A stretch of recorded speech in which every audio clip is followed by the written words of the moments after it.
tonga soa eto amin'ny MCTV. Manaraka amin'ny fandaharana sary miaina kristiana malagasy ianao izao na Madagascar Christian Animation. Andao age! Wow! Mba tsy mifoha maraina indray za fa vakansy.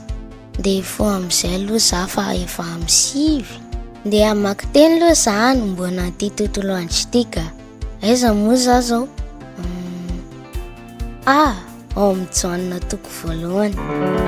Bonjour daholo, za efa avy namaky teny ary nareo? Zay koa. Za zao maty toko voalohany nivakiko ary nareo? Nena John.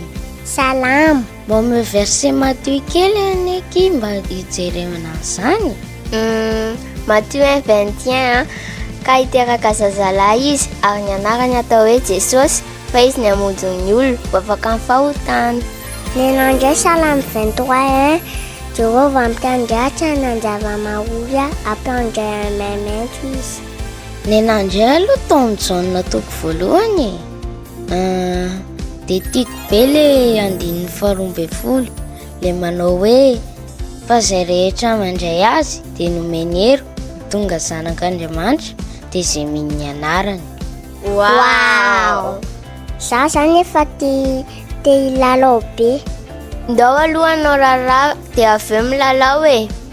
Za aloha andeha hanampy aneny anasa Afrika. Za andeha hampiry trano. Za indray andeha hibosy nify sy sasa tarehy.